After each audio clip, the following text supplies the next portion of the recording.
Hello friends, देखो इस video में हम लोग जेई एडवांस 2021 का फ्लूइड मैकेनिक्स का ये प्रॉब्लम है, इसका सॉल्यूशन डिस्कस करते हैं।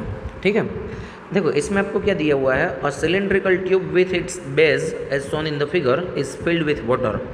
It is moving down with a constant acceleration a along a fixed inclined plane. यानी ये जो इंक्लाइंड प्लेन है ना, वो फिक्स्ड है। ठीक है, और इसके ऊपर ये ट्यूब है वो ए एक्सेलरेशन से स्लाइड कर रही है, और एंगल आपको यहाँ पर दिया हुआ है 45 degree. P1 and P2 are the pressure at points 1 and 2 respectively located at the base of the tube. देखो यहाँ पर पॉइंट 1 है और यहाँ पर पॉइंट 2, ये दोनों पॉइंट के आपको प्रेशर दिए हुए हैं, और एक क्वांटिटी दी है बीटा जो P1 minus P2 by rho G D से डिफाइन की हुई है। यहाँ पर रो जो है वो वाटर की डेंसिटी है, d is the inner diameter of the tube and g is the acceleration due to gravity. Which of the following statement is or are correct. तो देखो फर्स्ट ऑफ ऑल है ना, यहाँ पर हम लोग ये बीटा का फॉर्मूला डिराइव करेंगे, और फिर हिट एंड ट्रायल मेथड से हम लोग इसमें कौन कौन सा ऑप्शन सही है ये निकालेंगे। ठीक है, तो देखो फर्स्ट ऑफ ऑल है ना, मैं ये ट्यूब यहाँ पर ड्रॉ कर देता हूँ। अब ये ट्यूब का एक्सेलरेशन आपको दिया हुआ है अलोंग द इंक्लाइंड प्लेन ए, यानी इसके अंदर जो वाटर भरा हुआ है उसको उतना ही सूडो एक्सेलरेशन मिलेगा ऑपोजिट डायरेक्शन में। ठीक है, अब ये जो सूडो एक्सेलरेशन है इसके हम लोग दो कंपोनेंट निकालेंगे, एक ये वाला कंपोनेंट ए कोस थीटा और एक ये वाला कंपोनेंट ए साइन थीटा। अब देखो यहाँ पर थीटा गिवन है 45 डिग्री। तो चलो यहाँ पर है ना हम लोग यहाँ पर आपको क्वेश्चन में पॉइंट्स दिए हुए हैं 1 एंड 2, तो यहाँ पर मैं पॉइंट ले लेता हूँ 1 और यहाँ पर पॉइंट 2। अब इसके हॉरिजेंटल लेवल पर हम और एक पॉइंट ले लेते हैं 3, और ये डिस्टेंस दिया हुआ है d, और ये एंगल 45 डिग्री है, तो ये डिस्टेंस भी कितना होगा, d होगा। तो देखो यहाँ से हमें क्या मिलेगा, ये जो सूडो एक्सेलरेशन का कंपोनेंट है ना a cos थीटा, इसकी वजह से पॉइंट 2 के ऊपर का प्रेशर पॉइंट 3 के प्रेशर से ज़्यादा होगा। तो यहाँ से हम 2 और 3 के बीच का प्रेशर डिफरेंस निकाल लेते हैं। P2 minus P3 is equal to density into acceleration. Acceleration का ये वाला कंपोनेंट है a cos theta into distance d, यानी ये डिस्टेंस। ठीक है, यहाँ पर थीटा की वैल्यू 45 है, तो हमें आंसर मिलेगा rho into a by root 2 into d. तो देखो ये हो गया फर्स्ट इक्वेशन। ठीक है, ये हमें P2 माइनस P3 मिला। सिमिलरली हम लोग P1 माइनस P3 निकाल लेते हैं यहाँ पर। तो देखो इसके अंदर जो वाटर भरा हुआ है उसका एक डाउनवर्ड एक्सेलरेशन है g, और एक अपवर्ड एक्सेलरेशन है सूडो एक्सेलरेशन का ये वाला कंपोनेंट ए साइन थीटा। तो 1 और 3 के बीच में प्रेशर डिफरेंस मिलेगा P1 माइनस P3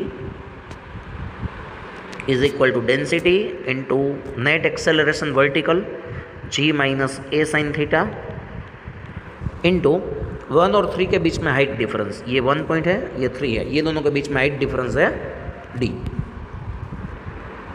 ठीक है, यहाँ पर भी हम लोग वैल्यू रख देते हैं साइन 45 की 1 बाई रूट 2। तो यहाँ से P1 माइनस P3 मिल जाएगा हमें rho g minus a by root 2 into d. तो देखो ये हमें P1 माइनस P3 की वैल्यू मिल गई, इसको हम बोल देते हैं सेकेंड इक्वेशन, और ये P2 माइनस P3 ये फर्स्ट इक्वेशन। अब हमें देखो यहाँ पर ये जो क्वांटिटी है ना बीटा, उसमें P1 माइनस P2 गिवन है बाई रो जी डी। तो हमें क्या करना है, 1 और 2 के बीच का प्रेशर डिफरेंस निकालना है। तो इसके लिए हम लोग क्या करेंगे, ये P2 माइनस P3 वाला जो टर्म है इसको हम P1 माइनस P3 में से माइनस कर देंगे। ओके, तो देखो ये हमें मिलेगा P1 minus P2 is equal to ये वाला प्रेशर है, इसमें से हम लोग इसको माइनस कर रहे हैं, तो रो इंटू डी कॉमन हो जाएगा, rho into d common g minus a by root 2 minus a by root 2। तो देखो यहाँ से हमें मिल जाएगा rho into d into g minus ये होगा ये दोनों का 2a बाई रूट 2, यानी रूट 2a। तो देखो ये हमें प्रेशर डिफरेंस मिल गया P1 माइनस P2। अब हम बीटा की वैल्यू जो गिवन है P1 minus P2 by rho G D, इसमें इसको रख देते हैं। तो हमें जो प्रेशर डिफरेंस मिला है वो है रो into d into g minus √2 है बाई रो जी डी। ठीक है, यहाँ से रो इंटू डी कट हो जाएगा, तो ये हमें मिलेगा जी बाई जी यानी 1 माइनस √2 ए बाई जी। तो देखो ये हमें बीटा की वैल्यू मिल गई। ठीक है, अब हम 1 बाई 1 ऑप्शंस इसमें हिट एंड ट्रायल से रखते हैं और देखते हैं कौन कौन से ऑप्शन सही है।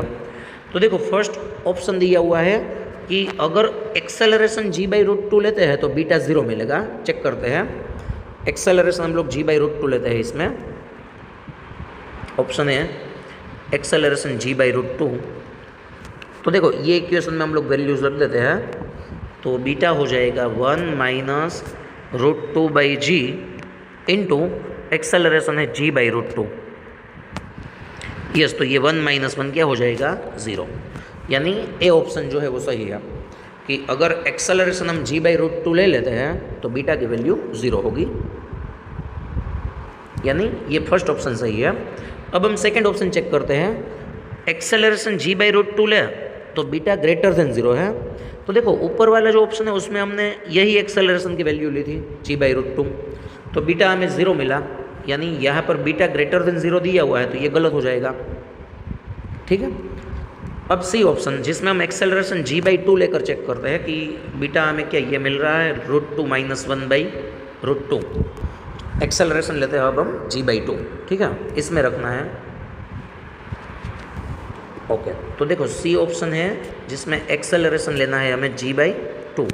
तो देखो बीटा क्या मिल रहा है 1 minus √2 by g into acceleration लेना है जी बाई 2, यानी ये जी से जी कैंसल 1 माइनस 1 बाई √2, यानी ये मिला हमें √2 माइनस 1 बाई √2।